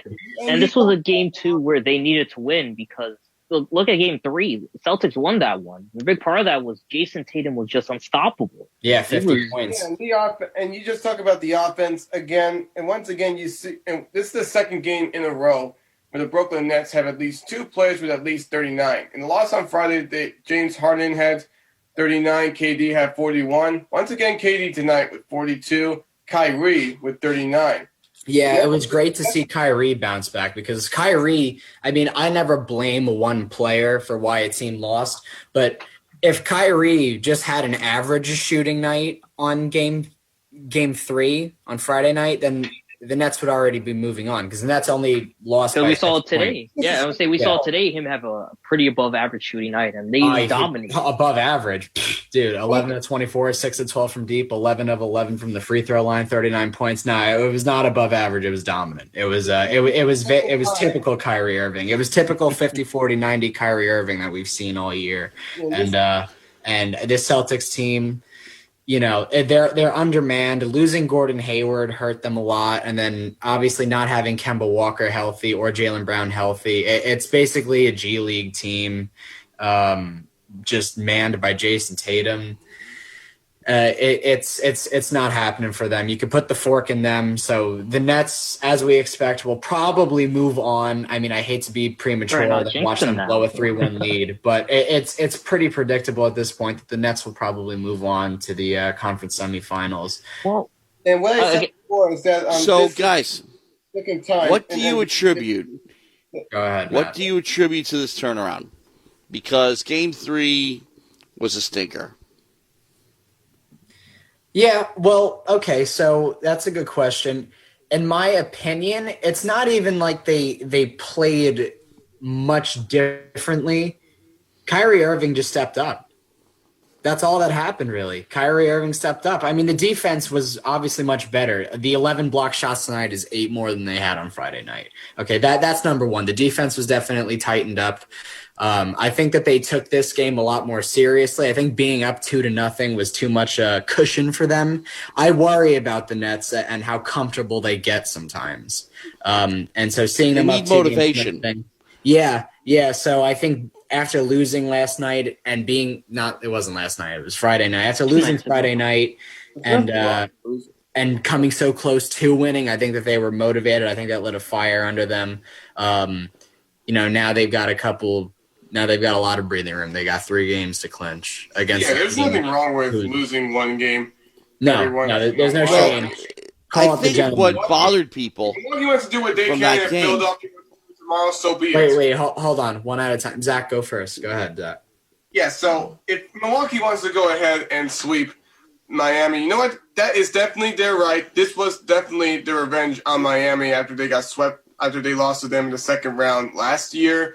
And they That really was want to really get close. into that NBA Finals. Long awaiting for that, but they'll probably have to go through Brooklyn first. Well, Miami was never really that good to begin with. They do play aggressive, hard defense. I believe that they were top 5 in scoring defense this year, but Miami really had no business. And compared to what Jimmy Butler did last season against Milwaukee in the second round, he just did not perform well at all. The entire team didn't. You know, No. It was Dragic. Points per game in that series. Iguodala was injured. But also I think a big reason why the Bucks were able to improve this year was upgrading at the point guard position. I really like Eric Bledsoe. I respect him. He was all defense last year as well as being a pretty good shooter, but he just laid down in the playoffs. So you bring in Drew Holiday, who is the most underrated player in the NBA, going on like 6 years now. You bring him in to play the point guard position, and he's been outstanding. So they sweep the Heat. Good for them. I'm happy for Giannis. I was disappointed in them for not winning the conference last year. I thought that was a really bad time to lose. I thought that last year was as open for their window. I thought that their window will never be more open than it was last year, but at least they get to move on now, get some of the bad taste out of their mouth. Now go ahead, Matt. You were saying something earlier. Well, that game 3 and the performance that Kyrie Irving turned in, yes, it's clear that they need a little bit of a wake-up call that this whole thing is not going to be a cakewalk and that they're going to have to play together and they're going to have to be on top of their game from this point out. And, yes, I do think they're going to finish him off in the Barclays Center. I do think that it's just a matter of time. But hey, guys. You just mentioned Giannis, okay? You just mentioned the Philadelphia 76ers. You just mentioned teams that could get in their way. Mm-hmm. And my big question is, will that be enough? Or are they what they are? 48, 49 win team, and that's it.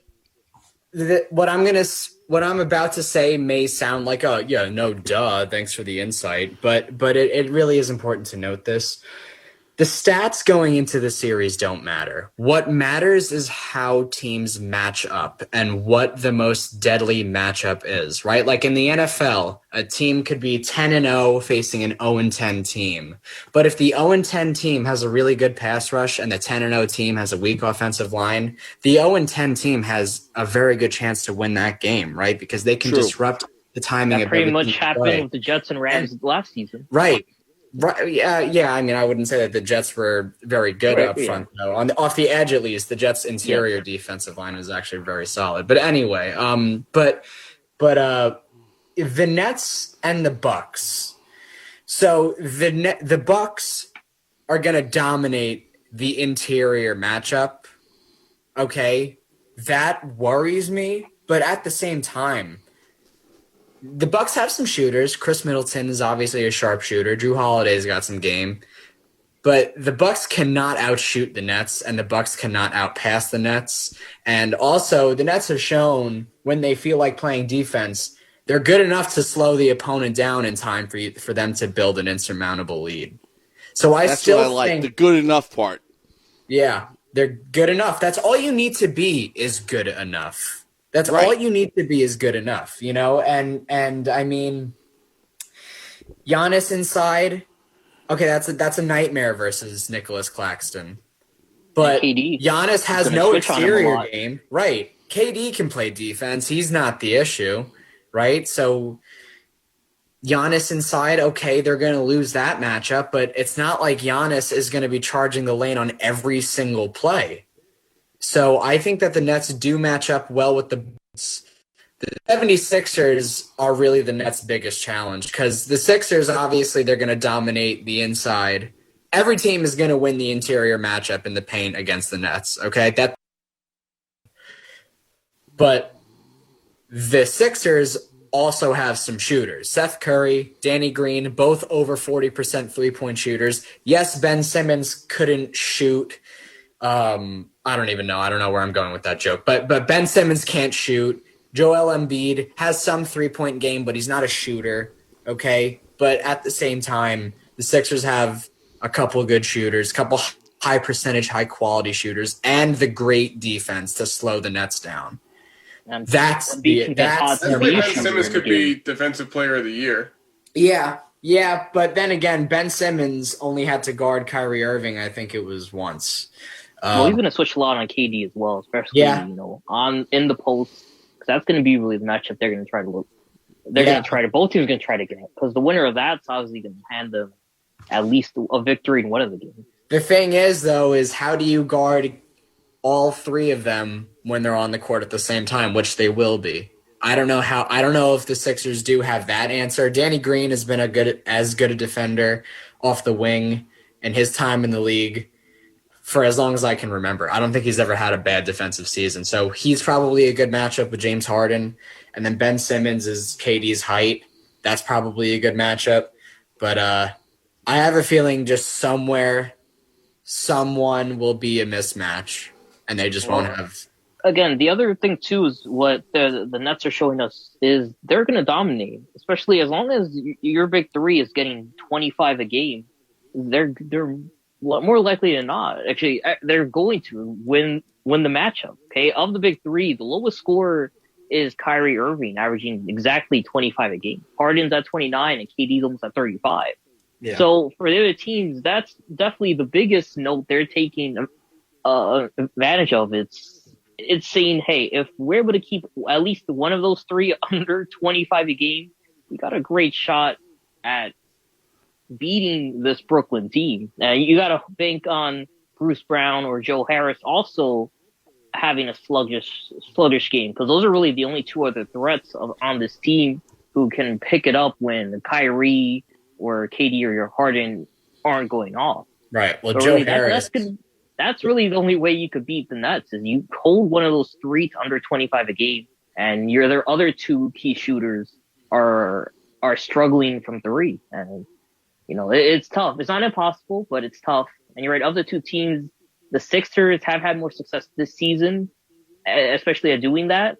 But, those are games where it's really going to take 6 or 7 games to really determine who's going to win this series.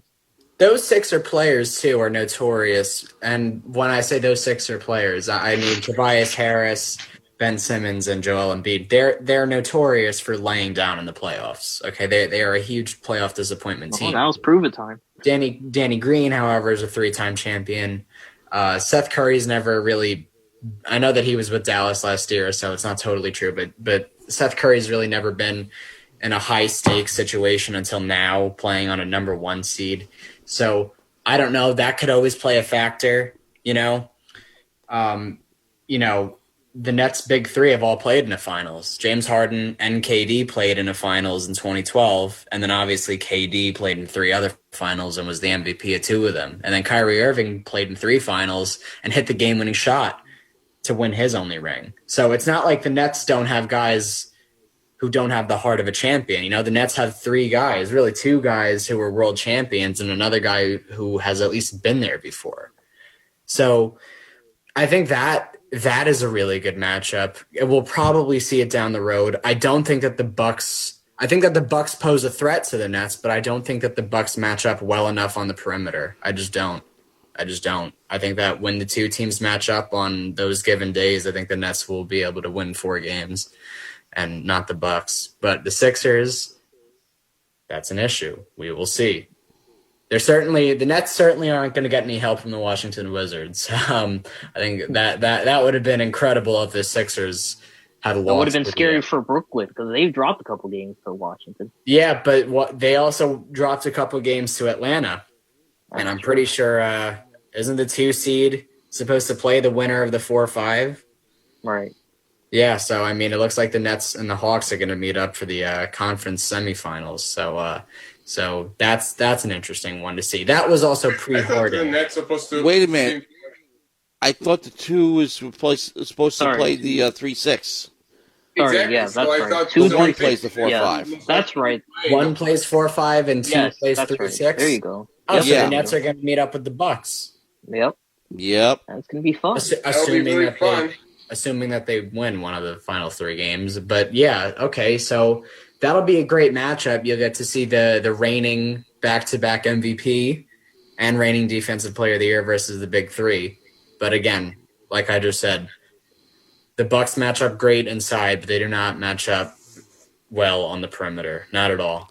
Not at all. For everything that Chris Middleton can do, Kyrie Irving, James Harden, Kevin Durant, and Joe Harris can all do it better. And Landry Shamet. Landry Shamet's a very good shooter too. And then you got a good defensive guard in Bruce Brown who can get inside a little. And then Nico Claxton's a very good athlete. Again, I just think that the Nets are gonna beat the Bucks. I don't think that they're gonna roll over the Bucks. I don't think that they're gonna win it in 5 games. But I think about 6 games probably. Yeah, I mean, I wouldn't be surprised to see 7 games. I honestly wouldn't. But still, I think the Nets. I still think that the Nets are. They just match up well. They're close seeds, right? So you pretty much expect to see how close those two teams are together and how they looked good. Each of them looked good against each other on their home court during the regular season. Yeah, and the Bucks did win back-to-back games. Yeah, man, we saw how well the Nets did at Barclays against them. Yeah. By the way, before we bridge to baseball, I do want to mention that while the Knicks game was going on, and while I was switching away from the Knicks game, was watching the Indy 500, which I like to do. You know I'm a car guy. But Helio Castroneves became the 4th driver to win 4 Indy 500s today. And what a story. He's 46. Oh, yeah. What a story. I don't know if you saw the last few laps of it or saw a replay of it. It was great. Great finish. Set a speed record. 46 years old. Got written off by the Penske team, and Roger Penske owns the track. And, I mean, it's just a great story, a great sports story, whether you're into auto racing or not. Are you saying they're gonna make a movie about him called Cinderella Man, and they're gonna have Russell Crowe play him? I don't know if I'd use Russell Crowe because. Oh, why not? Is he too old for you now? No, it Russell just doesn't fit. Actor. He's just not. They just don't look anything like each other. And you think he looked like James J. Braddock? I'm trying to remember who was the guy. Not Steve Buscemi, but Roberto Benigni is more Helio Castroneves, but Benigni is much, much older. No, it's a great story. I'm glad you brought it up. I was funny too because I believe one of the first Indy 500s I saw, Helio's also won that one in like 2009. That may have been the last time actually he won the Indy 500. So it was an incredible story for sure. And there's a lot of that going on in sports as well. Phil Mickelson just last week being the oldest to win at a tour, 50 years old. Yeah, at the age of 50, he's eligible for the senior tour, and he wins the main tour, right. A major. That's right. That's great. Well, now, that's even better than anything Jack Nicklaus used to do. Because Jack Nicklaus would bounce back and forth between the senior tour and the regular tour in his final years. But he didn't win any majors at that point. All right, well, before we talk about baseball, why don't we talk about hockey? Because the Islanders did something huge this past week. Advance. And then drop game 1 to the Bruins. But right, but they knocked off number 1 Pittsburgh. How big is that? That come on. Was better in a critical area than they were. They scored more goals than the Islanders, but the Islanders just took that series over and ended up winning it in 6. It was absolutely wonderful performance by every aspect of the team. They even scored goals when they needed to, which has been my biggest concern, remains my biggest concern against the Bruins. Can they score enough goals? And that wasn't the case yesterday. And it's why we talk about that. It's incredible, again, the stories with the older athletes, because for this Islanders team, there's not really a lot of veterans there compared to the Bruins. You know, you talk about that perfection line with Bergeron and Pastrnak. You know, those are 2 veterans of the game, former champs. You know, they've been through playoffs before. A lot of these Isles, this is really only their second, third time them getting, to somewhere this far in the playoffs or in the playoffs in general. And against Pittsburgh, they really stepped it up. In that Bill Bovler, Brock Nelson, Josh Bailey line had 19 points in the series. And really, Ilya Sorokin came out of nowhere. This time last year, he was still playing for Russia. And here he comes and just dominates, saving 94% of his shot space against Pittsburgh and going 4-0. I think really the biggest issue we saw yesterday was that veteran experience really came to play for Boston, and they dominated over the Islanders. And they were just aggressive from the drop of the puck. I mean, they outshot the Isles the entire night, almost double the amount of shots taken compared to what New York was shooting. And really, they just couldn't match. Yeah, they really couldn't match the intensity or the physicality the Bruins were throwing at the Islanders. I mean, there was a lot of time, especially in that third period, where it was still a 1-goal game. The Isles would dump. They try to do dump and chase, and you'd have 2 or 3 big bodies just slamming the Islander players into the glass and ending any potential offensive zone threats. I mean, that power play before the Pastrnak goal, I believe, was really a key example of that, where the Islanders just struggled getting into the zone, and ultimately they turned it over and gave Pastrnak a lane up the middle of the ice, and he was able to take it home, use a screen assist set by, I think it was Taylor Hall, and was able to score, and that ultimately sealed the deal. So they kind of got the little punch in the face that the Nets got. That was a big punch in the face, though. Yeah, but that really was. But it's game 1. And remember, as a team without the home ice advantage, all they got to do to take it away from the Bruins is win game 2. We talk about this all the time. Those first 2 games, obviously every game counts, but I'm saying is, if you are the team without the home ice, home field advantage, your goal is at the very least is to split the first 2 games. Win both is great, but take at least one. Which is what the Hawks did in the NBA, and it's working well for them. Exactly. And it's working well. I mean, the Hawks are, I think, also the better, more experienced team than the Knicks. There's no doubt about that. The question I have with the Bruins, though, is that they are the more experienced team compared to the Islanders. But the Islanders aren't that inexperienced anymore. They went to the conference final last year. This is their 3rd straight year in the playoffs, which is the first time they've achieved that since the 1980s. But they're no longer newbies to this situation. This is not their first rodeo, so to speak. So I'm not going to cut them any slack on that necessarily. They should know what they were running into. And I'm sure Barry Trotz is warning them. I told you guys what you're going to be facing in game 1 against these guys. You can't let that happen again.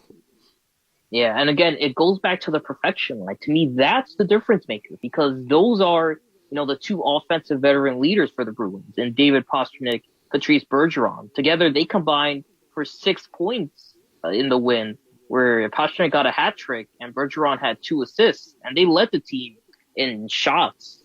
And for Sorokin, he was outmatched against them. And you look at the Islanders, their most veteran player might be J.G. Pajot, which even then, he's only been here for a few years. And after that, Matt Barzal, and those 2 guys, they really have to step up after we know how good the 4th line is, and the 2nd line as well. The 3rd line definitely improved compared to the regular season, but now, it's the Barzal line that's really gotta, say, look, we're the top line for a reason. We got to put some goals on the board, because he has been silent in particular for much of the postseason. And once you get to the 2nd round, you can't afford your best players going silent, because 99 times out of 100, your team ain't winning with your best scorer muted. And the other thing about it is that when you get deeper into the playoffs, the goals are harder to come by, which means that you're going to be getting a lot of garbage goals in front of the net, but it also means that it gives other people a chance to be a hero, because everybody's keying on your top guys. It's somebody on the 4th line that's going to come through for you. And that's what the Islanders have to rely on. And yes, it just proves the point over and over again. To go all the way, you need a little bit more than talent. You need a little magic, too. Yeah, they have depth, but again, the veteranship is definitely, the biggest thing coming into question because there's not a lot of that. It's how do you respond to that? It worked well last year, obviously. Got him to the conference final. Look, losing Anders Lee was devastating from the point of view that he was their most reliable scorer. But right. I'll go so far to say as even with Anders Lee, they were short of firepower. Adding Palmieri was supposed to offset that. It has not. That's another guy who's got to step up in his game a little bit because he's got to justify why they brought him here. And Palmieri and Zajac did look good against Pittsburgh, but they were another tandem that really were active in Game 1. Really none of the offense was. Again, they were outshot 18-8 in the opening period, and halfway through the game, at the end of the second, they were outshot 30-12. All right, not many teams are winning hockey games only shooting 12 shots a game. Almost never. Right. Because if you're doing that, you're doing it against the 20 years ago New Jersey Devils with Martin Brodeur in goal, and you're getting shut out. Right. You're getting trapped in the neutral zone, and you're not getting any shots off. That's not going to work. Right, and you can't do that in hockey. So, am curious. I mean, beyond normal fan curiosity, just general hockey curious about how the Islanders are going to address these problems, or are they going to get worse? If they get worse, they're going to be playing golf soon. If they can address the problems, they'll be playing golf later. Much later. In July. Yeah.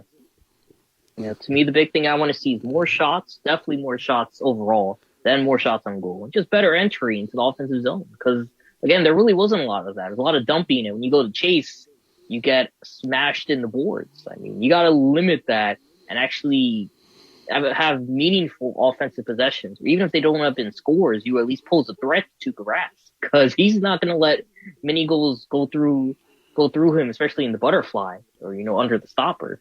So that's going to be key tomorrow night. He's beatable. He is. They've done it before, so Mike. With all that being said, why don't we now transition to Major League Baseball? Yep. Yeah, and go to another ineffective team. Okay, the New York Yankees in Detroit. Yeah. Motown, no town. The worst team in baseball.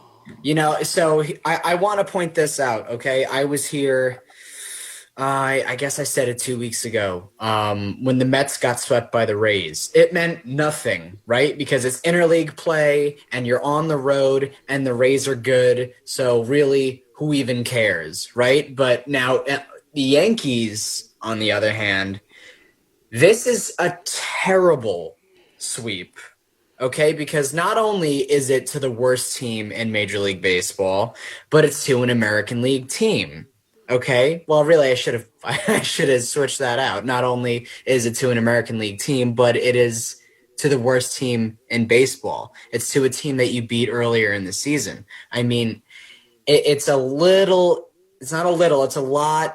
inexcusable to see the Bronx Bombers, who were playing so well coming into this week, drop 3 in a row to a team that really has no talent whatsoever.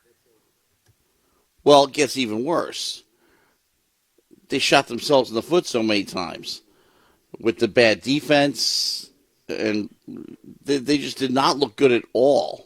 Right. I mean, even today, the 3 errors, 2 by Glaber, who I've been saying all year, not a shortstop, has no business being the SS, no business being the 6 in your scorecard. He's not even a good second baseman. So to have him over at shortstop just shows you how bad their defense is. Didn't Luke Voigt re-injure himself? Am I remembering that correctly? Is he back down on the IL now? Let me just double check that. I know he's been hurting. Told me that. A fan told me that at Stony Brook's game yesterday, who actually listens to this broadcast. So that's where I shout out to him. Yeah, he's right because Luke Voigt is back on the IL. Okay, well, shout out to him. My source is correct. He's back now. Yeah, he's gonna miss the next few weeks because his not only injury but his wife gave birth. So congratulations to him. So he's at the very least gonna miss the next week. Well, that makes sense on why Miguel Andujar was playing first base. But Miguel Andujar was an awful third baseman. So I don't know what makes you think he's going to be better at first base if he can't catch the ball. I mean, just if you go up and down the lineup today that the Yankees had, okay, I mean, DJ obviously a Gold Glove second baseman, and Aaron Judge is a solid right fielder. Gio is obviously a shorthanded third baseman. But Glaber at short, Gary Sanchez behind home plate. I mean, Gary Sanchez is the worst player in Major League Baseball, in my opinion. Oh, and now that's a stretch. No, it's not a stretch. No, it's not a stretch. Not only is he the laziest player I've ever seen in my life, he can't hit. He couldn't hit water if he fell out of a boat. Okay, he had 2 hits today to finally get his average back over 200. I guess that's better than Francisco Lindor. But I was gonna say Lindor. That's a story for another day. Not the worst player, but but at least Lindor tries. At least he lays out for balls in the field. Still plays good defense. He doesn't let it affect him. When have you ever seen Gary Sanchez bounce back? Every time Gary Sanchez comes under scrutiny, I've never seen him finish the season strong. I've never seen him make up for his poor hitting with good defense or vice versa. Well, no, I've seen him do it vice versa, but not since 2017. And 2017 was so long ago, I was in 10th grade at the time. He's still hitting better than the entire Colorado Rockies. So I can't say he's the worst player in baseball. Not hitting better than Ryan McMahon. And I don't think worse than him. I'm surprised nobody's called Lindor Truffle. Well, he looked good yesterday. A big home run, that huge blowout win for. He's had his moments, Lindor, but yeah, obviously you don't pay a guy $341 million for him to hit, $185. But either way, Lindor truffles are expensive too. Well, either way, look. And also, Clint Frazier, not a good outfielder, although he has improved defensively. But that doesn't really mean much when he's hitting 182. He had 2 hits. He had 2 hits to get his average up to 182. And the biggest issue for the Yanks is this is a team. Go back to their last 3 or 4 series. Go back the last 12 games. They haven't been able to score more than 2 runs in 6 of those. All right. Try going a week of baseball where you're only getting 2 runs. And how many of those are you going to win? Now, they've won a few of those, that's true. But especially recently, they haven't had much of an answer offensively. And it's gotten to the point where you kind of expect them to snap out of it, but now you don't really know if they're going to, just with how poor they've really played, again, especially against a weak team like the Tigers. Yeah. In a time where they've had to get ready for a big AL East battle coming up over this week. Yeah, and when you're the Yankees and you really haven't had particularly good pitching in a couple of years, you've finally been getting not good but great pitching. Coming into this week, the Yankees had the 4th best ERA in Major League Baseball at 3.2. And a no-hitter under their belt. Okay, and what's their runs per game? Of course, as soon as their arms come alive, their bats go to sleep, which is exactly what happens to them in the playoffs every single season. At least they're getting it out of the way now. But, just seeing them go through struggles like this makes me question if they're ready for postseason play. If they're ready, but if they're built for postseason play, because they're not totally unhealthy. They don't have the injury bug excuse. Okay, yeah, they're missing Voit.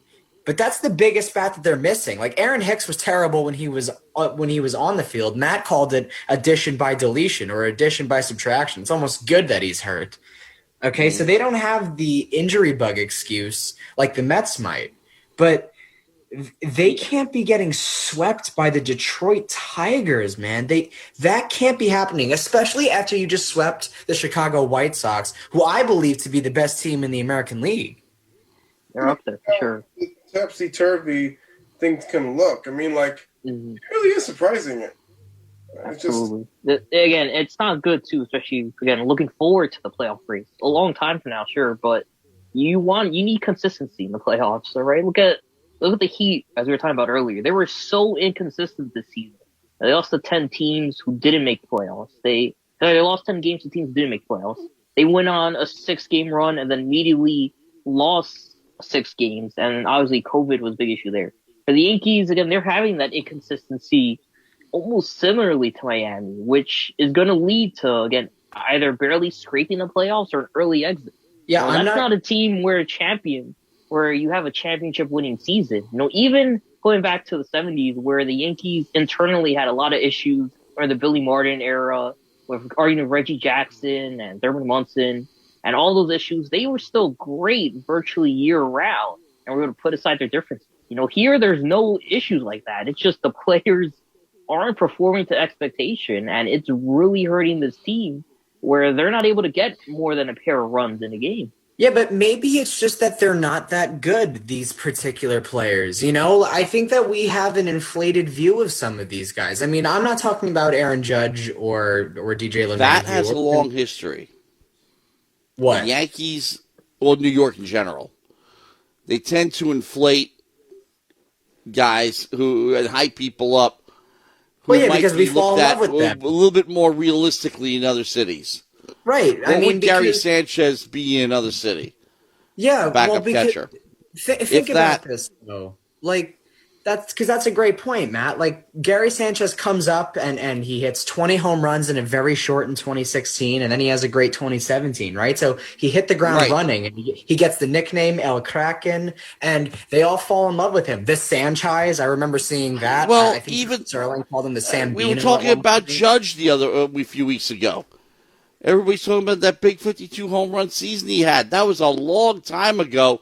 He hasn't even come close to matching half that since.